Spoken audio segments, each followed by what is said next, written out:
शक्ति केंद्र पर, कोई मंडल पर, मैं सबको हृदय से प्रणाम करता हूं, अभिवादन करता हूं। और आप सबके सामने आज यह जन चेतना रैली की आवश्यकता क्यों पड़ी, या मुझे बताने की आवश्यकता है क्या? आप सब जानते हो क्यों आयोजन करना पड़ा? ये आम आदमी पार्टी के पाप का घड़ा भर गया है, उसे फोड़ना है और आम आदमी पार्टी के जंजाल से, जकड़न से दिल्ली प्रदेश को, जैसे उत्तर प्रदेश को मुक्त कराया, जैसे हरियाणा को मुक्त कराया, इसको मुक्त करा करके यहाँ कमल का फूल खिलाने का काम करना है। यह अपील करने के लिए मैं आप सब लोगों से आया हूं। यहाँ उपस्थित यह जनसेना इस बात का संदेश है कि जो मैं तो आश्चर्य करता हूं, जो ईमानदारी का चोला पहन करके घूम करते हुए बेईमानी का सबसे बड़ा सबूत अगर कोई देश के अंदर है, उसका नाम है श्री अरविंद केजरीवाल, दिल्ली के मुख्यमंत्री। भ्रष्टाचार का जो संदेश दिल्ली से जाता है, सुन करके पूरे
उत्तर प्रदेश के अंदर 80 लोकसभा क्षेत्र कितने हैं?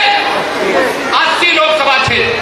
और मैं पूरे विश्वास से इस श्री राम लीला के मंच से जो उत्तर प्रदेश का वातावरण है उसको देख करके कह सकता हूं कि 2024 में 80 में से 80 लोकसभा के सांसद भारतीय जनता पार्टी गठबंधन के जीत करके आएंगे। मैं आपको यह बात इसलिए बता रहा हूं क्योंकि दिल्ली वाले भी हनुमान जी की तरह शक्तिशाली हो, कई बार अपनी ताकत भूल जाते हो, और जब ताकत भूल जाओगे तब जो लक्ष्य पाना है उस लक्ष्य से भटक जाओगे।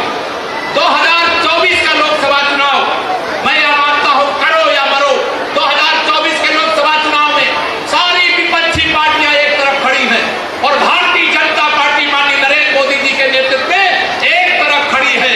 उत्तर प्रदेश के अंदर 2019 के लोकसभा चुनाव में जब उत्तर प्रदेश में सपा हो, बसपा हो, कांग्रेस हो, लोकदल हो, सब एक साथ मिल गए थे, लेकिन वहां की जनता ने भारतीय जनता पार्टी और माननीय नरेंद्र मोदी जी को प्रधानमंत्री बनाने के लिए 51% वोट दिया था। कितना?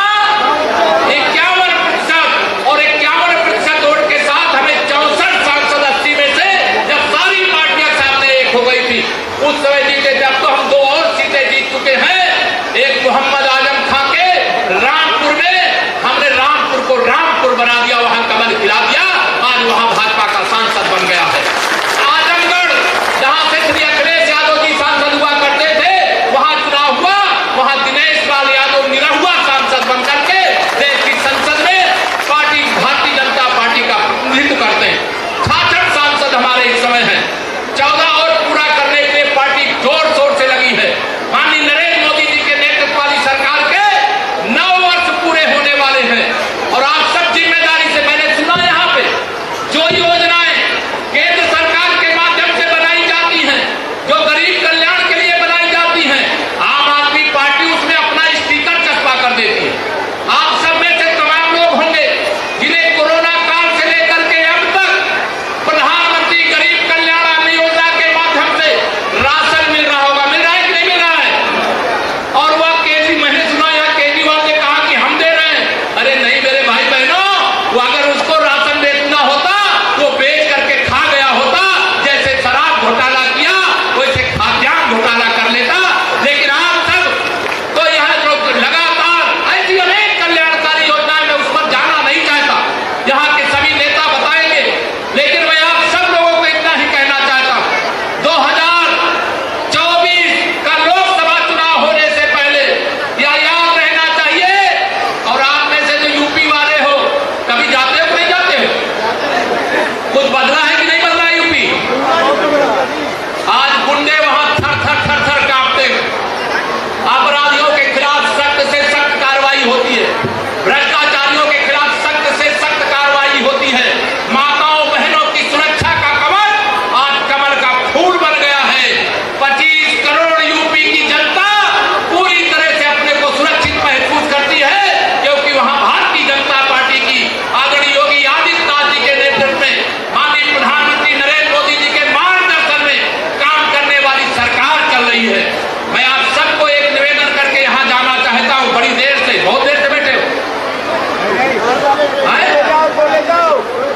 मैं आज बुलंदशहर गया, बुलंदशहर में मेरा दिन भर का कार्यक्रम था, शाम को मुझे यहाँ पर आना था, लेकिन मैं यूपी सदन से यहाँ तक आने में बहुत देर लग गई, इसलिए आपको सबको देर तक प्रतीक्षा करनी पड़ी, इसके लिए मुझे क्षमा करिएगा। लेकिन मैं ये जरूर चाहता हूं कि अगर मैं आज आपको 2024 का आह्वान करने के लिए आया हूं, इस भ्रष्टाचारी के भ्रष्टाचार को जन जन तक पहुंचाने की अपील करने के लिए आया हूं।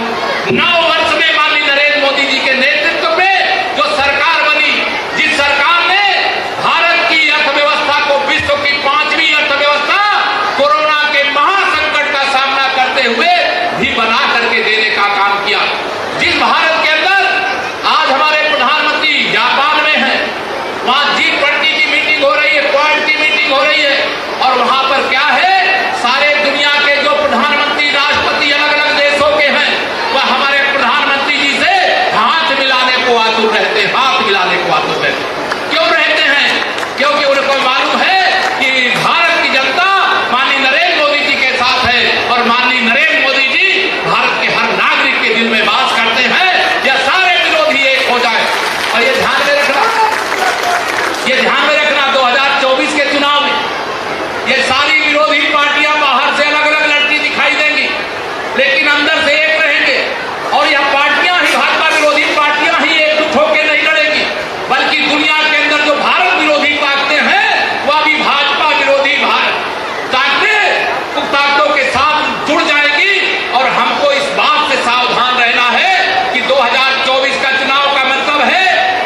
में कमल खिलेगा, खिलने जा रहा है, उसको लेकर कोई शंका तो नहीं है आप लोगों को।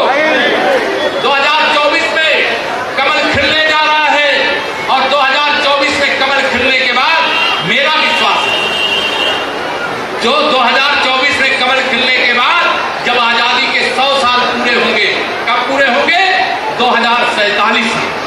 2047 तक हिंदुस्तान में कमल ही कमल खिला रहेगा और कमल का फूल खुशहाली का प्रतीक है, सुशासन का प्रतीक है, गरीब के जीवन में परिवर्तन का प्रतीक है।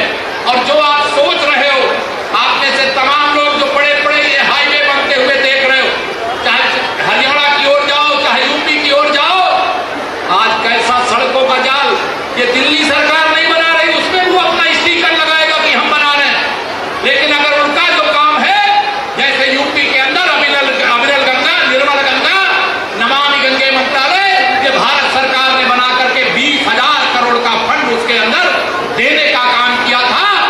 आज या दिल्ली सरकार ने किया होता तो आज मेरी यमुना मैया साफ और सुथरी होती। आज शनिवार है, भगवान शनिदेव की बहन है यमुना जी, और आप सब यहाँ जो छठ पूजा करने वाले होंगे, कितना मुश्किल होती है, मुश्किल होती है कि नहीं डुबकी लगाने में, बताओ। और यह सब कुछ बदलाव करने का काम भारतीय जनता पार्टी के जिम्मे है। इसे मैं आप सबको 2024 में कमल खिला करके और आने वाले 2047 तक कमल ही कमल खिलाए रखने का रास्ता साफ करिए। भ्रष्टाचार करने वाले यहाँ पर बहुत सारे लोग होंगे। कल भारत के रिजर्व बैंक ने एक आह्वान किया, 2000 नोट, 2000 के जो नोट है उसकी जगह उसको बंद करेंगे, अब छापने का काम नहीं करेंगे। अब जो भ्रष्टाचारी हो घबरा गया, बहुत 2000 की नोट इकट्ठा किया होगा, लेकिन जो ईमानदार व्यक्ति वो घबराएगा क्या? उसके पास 2000 का नोट अभी सितंबर तक खर्च करने का मौका, अगर कुछ होंगे भी 10, 20, 50 नोट, तो उसके पास खर्चा करने का मौका है। लेकिन जो शराब घोटाला करके कई कोठरियों में 2000 की नोट भर करके रखे हैं, उनको तो चिंता होगी कि नहीं होगी? जो यहाँ पर मुख्यमंत्री आवास घोटाला करके, हमारा उत्तर प्रदेश तो 25 करोड़ की आबादी का है, हमारे मुख्यमंत्री जी का आवास तो शायद 5 करोड़ की लागत का भी नहीं होगा। लेकिन अगर वो दिल्ली का मुख्यमंत्री जो ऐसा मफलर डाल के घूमता था, ऐसा शर्ट पहन करके, पैंट पहन करके घूमता था, जैसे लगे कि इससे सीधा, इससे शरीफ और इससे गरीब इस धरती पे कोई है ही नहीं। उसके चेहरे की चमक आज देख लो, आज उसके आचरण देख लो, उसके घोटाले देख लो। शिक्षा मंत्री को शराब मंत्री भी बना करके कैसा घोटाला किया, और घोटाला शिक्षा शिक्षा शिक्षा चिल्लाते रहे। मैंने सुना दिल्ली का रिजल्ट भी शिक्षा का बहुत खराब आया, सही है? हाँ, 15वें नंबर पर रिजल्ट आया। जिस सरकार का ध्यान अपने सरकार के माध्यम से, अपने मंत्रियों के माध्यम से, अपने अधिकारियों के माध्यम से, अपने कर्तव्य के पालन में होगा, वहां की व्यवस्था कभी गड़बड़ नहीं हो सकती। जैसे देश की व्यवस्था नहीं गड़बड़ हो रही और उत्तर प्रदेश की व्यवस्था नहीं गड़बड़ हो रही, वैसे अगर ये अपने सरकार पर ध्यान दें, केवल विज्ञापन छपवाने पर ध्यान ना दें, होर्डिंग लगवाने पर ध्यान ना दें, जनता को कुछ सुविधाएं देना यह सरकार की जिम्मेदारी है। लेकिन सुविधाएं देने के बदले जिस प्रकार के झूठ बोलने का काम श्री अरविंद केजरीवाल जी को, तो मुझे लगता है बहुत सारे यहाँ हमारे लोग होंगे, डॉक्टरेट किए होंगे, पीएचडी किए होंगे, लेकिन झूठ बोलने की पीएचडी अगर हिंदुस्तान में किसी एक व्यक्ति के पास है तो अरविंद केजरीवाल के पास है। बताओ सहमत हो कि नहीं सहमत हो? मैं आज सब लोगों को आज यहाँ पर आह्वान करूंगा रामलीला के मंच से, एशिया के सबसे बड़ी मंडी के क्षेत्र से, और आज आप सब इतनी देर तक मुझे सुनने के लिए यहाँ पर प्रतीक्षा करते रहे, तो एक बात मैं और कहना चाहता हूँ। अगर उत्तर प्रदेश में आप सब जो यहाँ पर बैठे हो, या उत्तर प्रदेश वाले जो बैठे, कभी किसी का कोई काम हो, तो मैं एक नंबर बोल दे रहा हूँ आपके पास, अगर मोबाइल है तो उसमें नोट कर लीजिएगा। आप फोन करके भेज करके जो सूचना देना है वहां दे दीजिएगा। आपकी सेवा में जैसा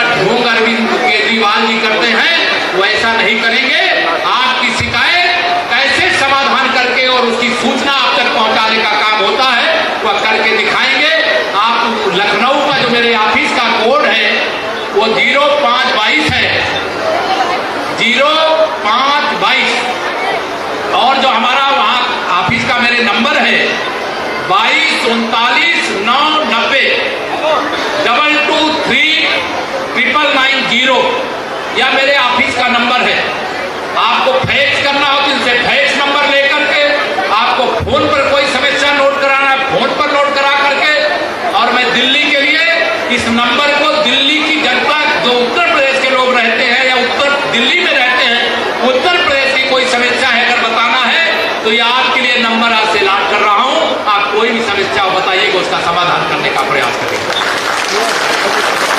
भारतीय जनता पार्टी एक ऐसी पार्टी है जो दिन रात परिश्रम, मेरे प्रधानमंत्री जी बताइए, आप सब जानते हो 2014 से 2023 तक, बताइए माननीय नरेंद्र मोदी जी ने, मेरे नौजवान दोस्तों बताओ कभी छुट्टी लिया है? बताओ कभी छुट्टी लिया है प्रधानमंत्री जी ने? दोनों हाथ उठाए बताओ, लिया है छुट्टी? नहीं लिया। लेकिन आप जब गुजरात के मुख्यमंत्री थे तब भी उन्होंने एक दिन की भी छुट्टी नहीं लिया, ये भी आप सबको जानकारी रहना चाहिए। जो 13 साल तक गुजरात के मुख्यमंत्री, लगातार 9 वर्षों से देश के प्रधानमंत्री, 21 साल से जो सरकार के मुखिया के रूप में, कभी राज्य और अब राष्ट्र के रूप में काम कर रहे हैं, जिन्होंने एक दिन की भी छुट्टी नहीं लिया, जिनका कहना है मेरा तन समर्पित, मन समर्पित और यह जीवन समर्पित, जी चाहता है हे भारत की भूमि, जी चाहता है भारत की जनता जनार्दन, मैं तुम्हारे लिए कुछ और भी करूं, कुछ और भी दूं, इस भाव से भरे हुए माननीय प्रधानमंत्री नरेंद्र मोदी जी के हाथों को मजबूत करने का संकल्प लेते हो। दोनों हाथ ला कर संकल्प लेते हो, दोनों हाथ ला करके आप सबको संकल्प लेना है 2024 के लोकसभा चुनाव के लिए। और मैं यूपी में रहता हूं, जय श्री राम का नारा लगवाया हूं, यहां से रामलीला का मंचन होता है, तो आप सब कहोगे कि यूपी से आए हो और राम मंदिर के दर्शन कराने के लिए नहीं बुलाए हो, तो मैं आप सबको अयोध्या आने का निमंत्रण भी देता हूं। जब भी जिसको आना हो, जब भी जिसको आना हो, आप सब लोग इस नंबर को नोट करा दिया, जो नोट कर लिए होंगे ना, यहाँ पार्टी के नेतृत्व के पास हम दे दिए, उनसे नंबर लेकर के आज सब कभी भी उत्तर प्रदेश आए, स्वागत है। बाबा विश्वनाथ का धाम काशी में है, वहां आइए। कन्हैया जी के धाम में तो दिल्ली वाले दरबार लगाए रहते हैं, वृंदावन बहुत जाते हो, वृंदावन आइए, आप सबका स्वागत है। उत्तर प्रदेश को हम लोग बदल रहे हैं माननीय प्रधानमंत्री जी के मार्गदर्शन में। दिल्ली को आज बदलने की जरूरत है, ये राष्ट्र की राजधानी है, यहाँ कोई भी गंदगी होती है तो केवल देश में नहीं फैलती, दिल्ली में नहीं फैलती, पूरे दुनिया में फैल जाती है। और यह व्यक्ति ऐसा है जो गंदगी फैलाने का जिम्मेदार है, झूठ बोलने का जिम्मेदार है, जो ईमानदार होने का वादा करके बेईमानी करने का रिकॉर्ड बनाने का काम किया है। ऐसे व्यक्ति के खिलाफ एकजुट होकर के खड़ा करना है, खड़ा होना है। और यह भी ध्यान में रखना, 2024 के लोकसभा चुनाव में भाजपा का जो भी प्रत्याशी आएगा, कमल का फूल प्रत्याशी होगा, माननीय नरेंद्र मोदी जी प्रत्याशी होंगे, लेकिन जो सामने खड़ा होगा आम आदमी पार्टी वाला, उसकी जमानत जब्त कराने का भी काम करने का निर्णय लेकर के जाइए। यही आप सबसे अपील करके, प्रार्थना करके, देर से बैठे हैं, मैं बहुत देर बोल सकता हूं, लेकिन देर तक बोलूंगा तो आप कहेंगे देर में आए और देर तक बोल रहे हैं। इसे इतना कह रहा हूं, जब बीच में कभी पार्टी तय करेगी फिर आप सबका आशीर्वाद लेने के लिए आऊंगा। आप सब जब भी आना चाहें, उत्तर प्रदेश में आपका स्वागत है। मैं आप सबका दर्शन समय समय पर करने के लिए आता रहूंगा। यही निवेदन करके देता हूं अपनी वाणी को विराम। जरा एक बार फिर से दोनों हाथ उठा करके बोलिए जय